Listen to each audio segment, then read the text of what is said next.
Hello दोस्तों, next question है exercise 9.7। इसमें कह रहा है 4 identical hollow cylindrical columns of mild steel supports a big structure of mass 50,000 kg.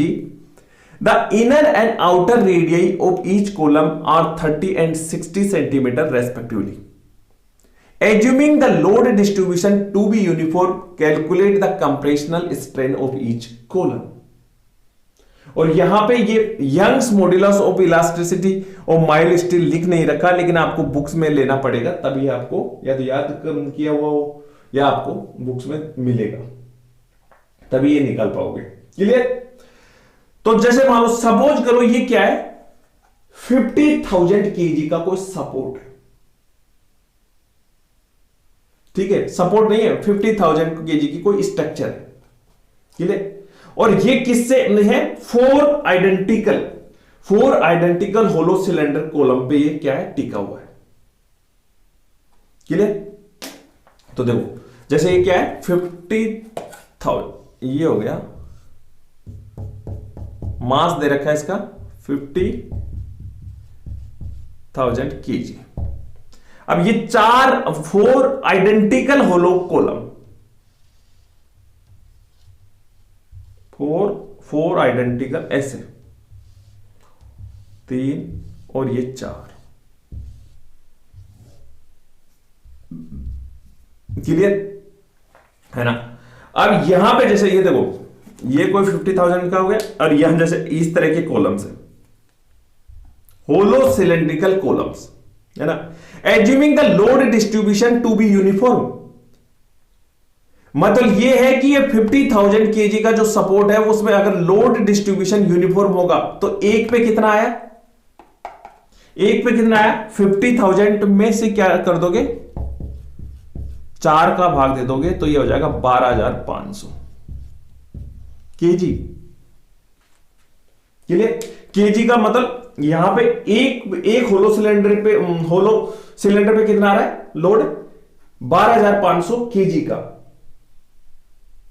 अगर न्यूटन में बात करो तो क्या है, मास इंटू जी से मल्टीप्लाई करोगे, तो इसको क्या करोगे, लोड, मतलब लोड बोलो, देखो लोड या फोर्स, तो 12,500 इंटू 9.8, तो यह आ जाएगा न्यूटन में। क्लियर हो? अब देखो दोस्तों, ये ऐसे इस तरह का है। अब ये क्या है, होलो सिलेंडर है, तो आपको पता है स्ट्रेस इक्वल टू क्या होता है, बोलो। स्ट्रेस इक्वल टू होता है force upon area of cross section. तो अगर ऐसा ये होलो है तो होलो सिलेंड्रिकल, तो इसका एरिया ऑफ क्रॉस सेक्शन कैसे निकालोगे होलो सिलेंडर का? आपको सबको पता है area of cross section of hollow cylinder का क्या होता है, पाई R2 माइनस R1 का whole square.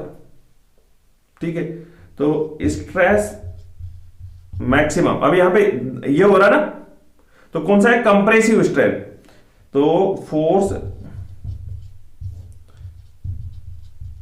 Area of cross section,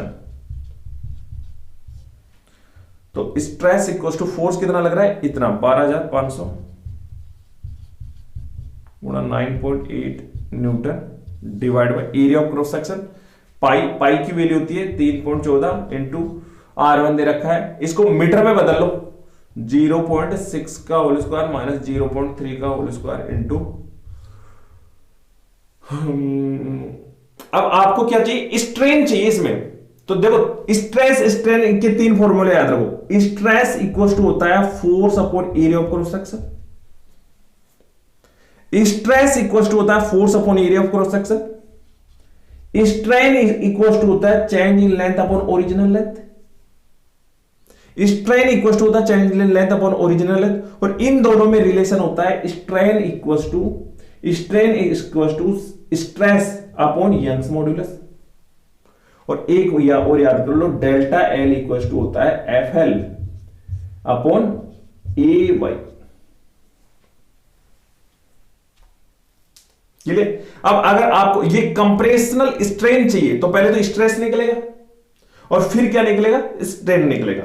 तो स्ट्रेन कैसे निकालोगे, किस फॉर्मूले से, इस वाले से। तो ये अपना क्या हो गया, स्ट्रेस हो गया। अब स्ट्रेस, तो कंप्रेशनल स्ट्रेन इक्वल टू हो जाएगा, ये स्ट्रेस हो गया, स्ट्रेस अपॉन वाई। तो इसको मैं ऐसे लिख दूं 12,500 इंटू 9.8, ठीक है। अब ये सब कैंसिल हो जाएगा, ये यूनिट रहने दो क्योंकि स्ट्रेन की यूनिट नहीं होती है, ठीक है। और 3.114 इंटू 0.6 का होल स्क्वायर माइनस 0.3 का whole square divide by Y. Y तो इधर मल्टीप्लाई कर रहा हूं, वाई कितना है 2 इंटू 10⁻11,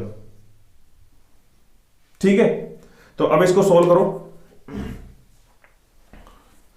इसको रब कर दूं क्या,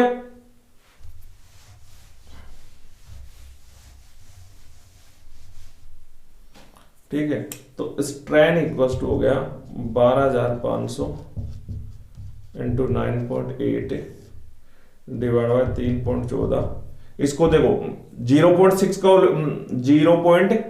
0.6 का होल स्क्वायर करोगे तो 36.36 और 0.3 का होल स्क्वायर करोगे तो 0.09, इसमें से ये माइनस निकालोगे तो 0.27 इंटू 2 इंटू 10⁻11।